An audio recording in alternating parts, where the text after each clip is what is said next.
साथियों नमस्कार। सर्वप्रथम तो पावन रक्षाबंधन के पावन पर्व पर हार्दिक मंगल कामनाएं व शुभ कामनाएं। मैं राम प्रताप सिंह कुशवाहा अपने चैनल ज्ञान एंड नॉलेज के प्रोग्राम मंथन में आप सबका स्वागत व अभिनंदन करता हूं।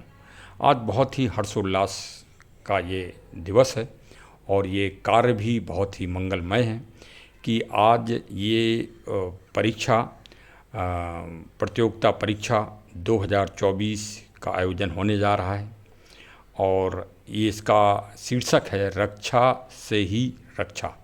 इसमें सारे विषय आ जाते हैं। विशेषकर हमें रक्षा करना है प्रकृति की, नेचर की, जीव जंतुओं की, पेड़ पौधों की और प्राकृतिक तत्वों की। ये बहुत ही छोटा विषय है और बहुत ही बृहद विषय है और उसमें आप भागीदार होने जा रहे हैं। आपका हम बहुत ही अभिनंदन व स्वागत कर रहे हैं।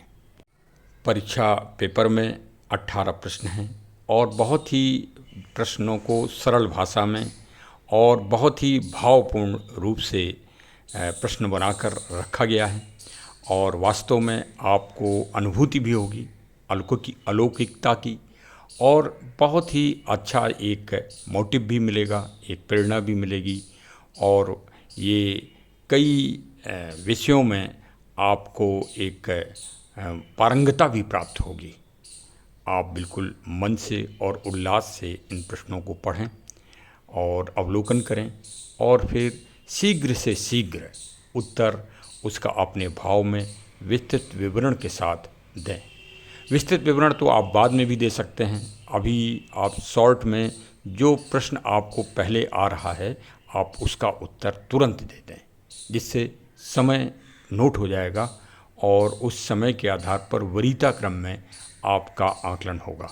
फिर आप अपना समय मिलने पर आप सामूहिक रूप से भी अपने सारे प्रश्नों के आंसर एक पन्ने में लिखकर भेज सकते हैं। तो अब मैं इस ब्लॉक में 18 प्रश्नों को बारी बारी से पढ़ रहा हूँ। थोड़ा जल्दबाजी में पढ़ूँगा, आप समझ लीजिए। और इन प्रश्नों का मैं अलग अलग से भी ब्लॉक बना रहा हूँ। 18 प्रश्नों के उनको आप अच्छी तरह से सुन सकते हैं और विस्तृत विवरण के साथ उनको समझ भी सकते हैं। तो चलिए हम पहले प्रश्न से शुरुआत कर रहे हैं। परीक्षा का प्रश्न नंबर 1, आप सभी भगवान जगन्नाथ जी की रथ यात्रा के संबंध में जानकारी रखते ही हैं। वह रथ यात्रा आषाढ़ मास में, मतलब जो हिंदी के महीने हैं आषाढ़, उसमें पड़ने वाले किस विशेष नक्षत्र पर प्रारंभ होती है। रथ यात्रा में सबसे पीछे श्री जगन्नाथ जी, श्री बालभद्र जी, बहन सुभद्रा जी किसका रथ चलता है। सभी रथों में किस प्रजाति के वृक्षों की लकड़ी उपयोग में लाई जाती है। ये पहला प्रश्न है। इसका उत्तर मैं 2-3 उत्तर हैं इसके, वो आपको तुरंत ही देना है। प्रश्न नंबर 2 बिल्कुल वर्तमान का और साम्यक घटनाक्रम का है।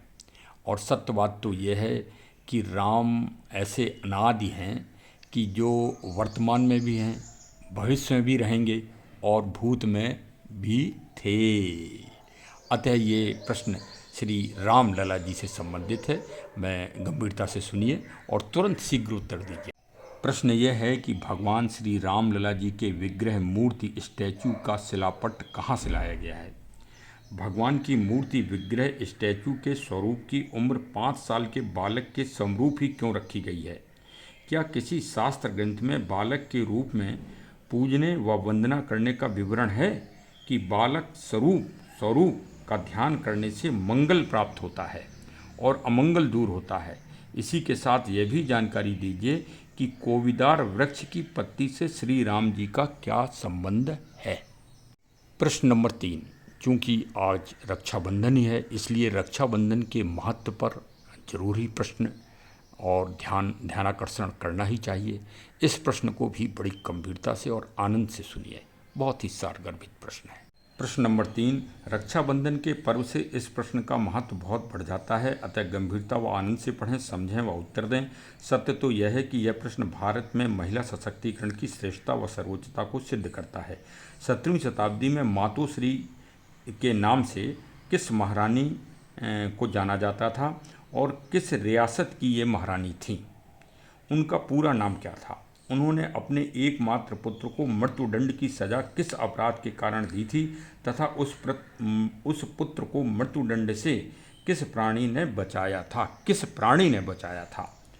उसी प्रायश्चित में उन्होंने अपने मूल नगर को छोड़कर अपनी नई राजधानी किस नाम से बनाई थी तथा रक्षाबंधन के दिन तत्कालीन नेपाल राजा को राखी भेजकर अपनी नई राजधानी के किले में किस प्रजाति का वृक्ष लगाया था? मतलब वृक्ष एक उन्होंने लगाया था, वो आपको बताना है कि वो किस प्रजाति का लगाया था। वह वृक्ष नेपाल के किस विशेष पवित्र स्थान से लाया गया था? उस वृक्ष की सबसे बड़ी विशेषता क्या है? वह उनके द्वारा रोपित वृक्ष आज भी हरा भरा है। वह वृक्ष किस प्रजाति का है? ये प्रश्न है। अब हम आ गए प्रश्न नंबर 4 पर। प्रश्न नंबर 4, परम पूज्य श्री आदि शंकराचार्य जी के द्वारा एक विशेष प्रजाति का वृक्ष अपने हाथों से किस पावन स्थान पर रोपित किया गया था? वह वृक्ष किस पावन नगर में है जो पिछले वर्ष प्राकृतिक आपदा के कारण विशेष चर्चा में था? ये आदि शंकराचार्य जी से संबंधित है और आपको प्रजाति किस वृक्ष का पेड़ उन्होंने लगाया था ये बताना है। प्रश्न नंबर 5, पांचवी महत्वपूर्ण प्रश्न है। जैन धर्म के महान 24 तीर्थंकरों में एक प्रख्यात महिला तीर्थंकर भी थी, जिससे स्पष्ट है कि भारत में महिला सशक्तिकरण का गौरवशाली इतिहास रहा है। कृपया उनका पूरा नाम बताने के साथ उन्होंने अपने समयकाल में किस पावन वृक्ष को पूजनीय बनाया था या बताया था, वह उस वृक्ष के संरक्षण उस वृक्ष को उन्होंने संरक्षण भी दिया था, उस वृक्ष का संरक्षण दिया था तथा अंतिम तीर्थंकर श्री महावीर जी ने भी एक वृक्ष को भी संरक्षण दिया था। तो आपको ये बताना है कि जो महिला तीर्थंकर जी थी उन्होंने किस वृक्ष को दिया और महावीर जी ने किस वृक्ष को संरक्षण प्रदान किया, वो कौन सी प्रजाति का वृक्ष था? प्रश्न नंबर 6 बहुत ही महत्वपूर्ण प्रश्न है और बड़ी ही इसे गंभीरता से और मंथन और चिंतन करके शीघ्र से शीघ्र इसका उत्तर दें। भारत के किस महापुरुष ने संकल्प वृक्ष का से सीधा संबंध है? संकल्प वृक्ष से, संकल्प वृक्ष है ये। वह संकल्प वृक्ष किस प्रजाति का है तथा किस पावन स्थान पर लगा है और क्या प्रेरणा और मोटिवेशन देता है? आशा है कि आप समझ गए होंगे प्रश्न को। प्रश्न नंबर 7, तथागत श्री महात्मा बुद्ध जी को राजा बिंबिसार ने कौन सा अरण्य, उपवन, जंगल मतलब फॉरेस्ट सप्रेम रूप से भेंट दिया था? उस अरण्य का नाम क्या था? आज वह अरण्य क्षेत्र किस नाम से जाना जाता है? महात्मा बुद्ध जी को एक राजा बिंबिसार जी थे, उन्होंने एक उपवन भेंट किया था, आपको उस उपवन का नाम बताना है। प्रश्न नंबर 8, ये सारे प्रश्न ऐसे हैं कि हम और आप तो वृद्ध हो जाएंगे लेकिन ये प्रश्न कभी वृद्ध नहीं होंगे, ये वर्तमान में ही रहेंगे, आगे भी और पीछे भी वर्तमान में ही रहे हैं। अब ये प्रश्न नंबर 8वां भी बहुत महत्वपूर्ण है। प्रश्न ही होते हैं। ये 3 नाम विदेश से भारत में आए। पहला मिजारू, दूसरा किकाजारू, तीसरा इवाजारू। इनकी प्रसिद्ध ख्याति क्यों है? इनका संबंध भारत के किस अहिंसक महापुरुष से है? आपने सुन लिया होगा प्रश्न बहुत ही प्रेरणात्मक और सारगर्भित है, शीघ्र उत्तर दें। अब हम आ गए चलते चलते प्रश्न नंबर 9 मतलब मध्य यात्रा पर आ गए, जो बहुत ही महत्वपूर्ण प्रश्न है। आप सुनिए। 13 मई 2024 को संयुक्त राष्ट्र संघ की सांस्कृतिक शाखा यूनेस्को ने भारत के 3 ग्रंथों को पहली बार सम्मान दिया है तथा श्री गोस्वामी तुलसीदास जी के द्वारा लिखित, रचित व सचित श्री रामचरितमानस को memory of the world register में पंजीकृत किया गया है। इस पावन ग्रंथ के अतिरिक्त भारत के 2 अन्य ग्रंथों को भी रजिस्ट्रेशन उसी दिन यूनेस्को में हुआ है। यह सफलता हम सब भारतीयों के लिए गौरव का विषय है। कृपया उक्त दोनों ग्रंथों का नाम और उनके लेखकों का नाम आपको बताना है। प्रश्न नंबर 10 अंतर्राष्ट्रीय विषयों से संबंधित है लेकिन प्रकृति और पर्यावरण से ही मूल रूप से संबंध रखता है। UNFCCC COP का फुल फॉर्म क्या है? यह संगठन दुनिया की सबसे विकराल व भयंकर समस्या पर काम कर रहा है। इस संगठन के विश्व स्तरीय सम्मेलन को भारत में कराने का प्रस्ताव भारत के माननीय प्रधानमंत्री जी ने संगठन के सामने रखा है। वह विश्व स्तरीय सम्मेलन किस सन में भारत में होना प्रस्तावित है? अब हम आ गए प्रश्न नंबर 11 पे। 11 बहुत ही प्रेरणात्मक और मोटिवेशनल प्रश्न है और हमारे कृषि जगत से संबंधित है। मतलब बहुत ही, जब कोई परीक्षण के लिए कोई यंत्र या कोई मिसाइल्स या कोई रॉकेट नहीं थे तब ये काम करते थे। तो सुनिए, कृपया नीचे लिखे दोहों को पढ़िए। आपको बताना है कि उक्त दोहे किस कवि द्वारा लिखे गए हैं, वह उत्तर प्रदेश के किस जिले से संबंध रखते हैं। अब आप दोहा सुनिए। माघे मगर जेठ रवि, जो सन भादों होए, छत्र टूट धरती पर कि अन्न महंगो होए। दूसरा, मंगलवारी होय दिवारी, हंसे किसान रोए व्यापारी। यह किस कवि ने लिखे और वो किस जगह के रहने वाले थे, आपको ये बताना है। उत्तर प्रदेश तो मैंने आपको जानकारी दे दी, आगे आपको बताना है। प्रश्न नंबर 12। प्रश्न नंबर 12 काफ़ी महत्वपूर्ण है, सुनिए। पूज्य वाहे गुरु पूज्य श्री गुरु नानक देव जी मध्य प्रदेश इंदौर वर्ष 1517 में गए थे। वहाँ उन्होंने एक वृक्ष के नीचे पावन गुरुवाणी शब्द का गायन किया था। वह वृक्ष आज भी हरा भरा है। वह किस प्रजाति का है तथा वह पावन स्थान किस नाम से जाना जाता है, वह किस नदी के किनारे स्थित है, यह आपको जानकारी देना है। इसमें 2-3 तरह के कुछ प्रश्न हैं, उनके उत्तर आपको 2-3 तरह से देना है। अब प्रश्न नंबर 13 पे आ गए। और प्रश्न नंबर 13, भाई हमारा चैनल तो प्रकृति पर्यावरण और संरक्षण के लिए जागरूक ही है, और फिर अरण्य का और फॉरेस्ट का विवरण ना हो तो भी तो फिर मामला अधूरा रहेगा। इसलिए ये प्रश्न फॉरेस्ट और जंगल के महत्व को दर्शा रहा है। प्रश्न ये है, भारत में फॉरेस्ट मैन जंगल मैन के नाम से किन्हें जाना जाता है? भारत सरकार ने किस पुरस्कार से इनको सम्मानित किया है? प्रश्न नंबर 14 भी महत्वपूर्ण है। प्रश्न ये है, मैं हूँ भारती, इंग्लिश में भी यही टाइटल है, किन महान भाव की ये बायोग्राफी है? इसके लेखक कौन हैं? यह पिछले कई दशक से सुर्खियों में क्यों रहे? अभी हाल में भारत सरकार ने उन्हें किस सम्मान से पुरस्कृत किया है? अब हम आ गए प्रश्न नंबर 15 पर। ये थोड़ा विषय बदल दिया है। अभी तक वृक्षों, पेड़ों और वृद्ध और महापुरुषों के बारे में बातचीत हुई। अब इस प्रश्न में हम भारत के एक युवा की बात करने जा रहे हैं। प्रश्न नंबर 15 सुनिए। वन तारा योजना का संबंध भारत के किस युवा यूथ से संबंधित है? उस युवा और यूथ ने किस आदर्श व्यक्ति से प्रेरणा या मोटिवेशन लेकर यह सराहनीय करुणामयी कार्य भारत के किस राज्य में प्रारंभ किया है? ये एक प्रश्न है और इसका आपको उत्तर शीघ्र से शीघ्र देना है। आप किसी भी तरह का गूगल करिए, कोई मैगजीन पढ़िए, न्यूज़पेपर पढ़िए, किसी बुजुर्ग से पूछिए, बच्चों से पूछिए, अपने पारिवारिक सदस्यों से पूछिए, इसके लिए आप स्वतंत्र हैं। आपको बहुत बड़ा टाइम भी दिया गया है, शाम को 4 बजे से लेके और 20 अगस्त को सुबह 9 बजे तक का समय दिया गया है, लेकिन आपको सही उत्तर शीघ्र से शीघ्र अधिक नंबर प्राप्त करने के लिए देना है। अब हम आ गए प्रश्न नंबर 16 पर। ये प्रश्न बहुत ही छोटा है, 3 लाइन का ही है, लेकिन इसका भाव और अर्थ बहुत बड़ा है और ये अंतर्राष्ट्रीय विश्वव्यापी है। सुनिए। केवल एक पृथ्वी, ओनली वन अर्थ का नारा सर्वप्रथम कब कहाँ उपयोग हुआ? ये प्रश्न नंबर 16 है।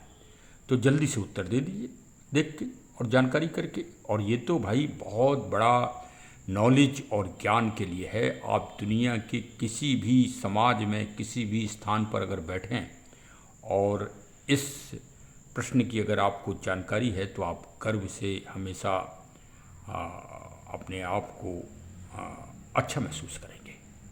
समय का महत्व समझते हुए मैं प्रश्न नंबर 17 की शुरुआत कर रहा हूँ। आप सुनिए।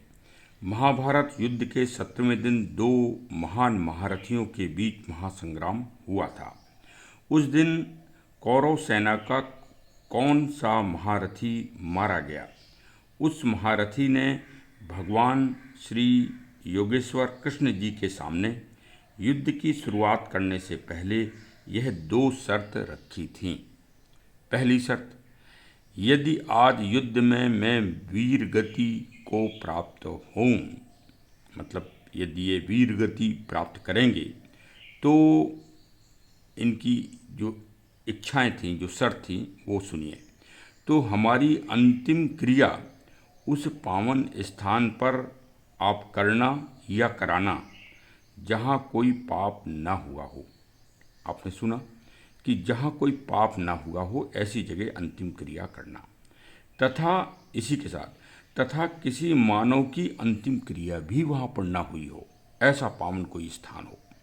पहली शर्त तो ये थी। दूसरी शर्त, हमारे पार्थिव शरीर की अस्थियाँ उस नदी की धारा में प्रभावित कराना जो हमें पापों से मुक्त कर दे।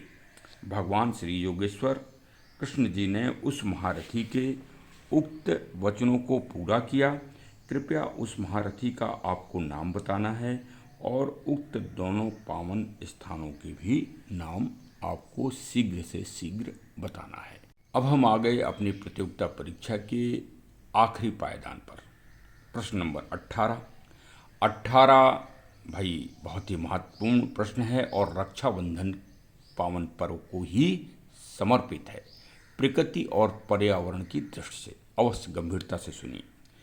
एक गांव जो भारत के पश्चिमी राज्य राजस्थान में स्थित है, उक्त गांव की विशेष जागरूकता के कारण आज वह गांव पूरे विश्व स्तर पर चर्चा का विषय बना है।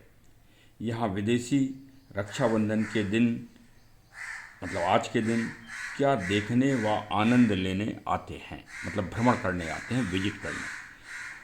इस गांव के प्रधान और सरपंच को भारत सरकार द्वारा अभी हाल में पुरस्कृत किया गया है। आपको सरपंच जी का पूरा नाम बताना है, गांव का नाम बताना है और उनको क्या पुरस्कार दिया गया, आपको इसकी जानकारी देना है। और इस तरह से प्रतियोगिता के पूरे 18 प्रश्न क्रमवार रूप से पूरे हुए।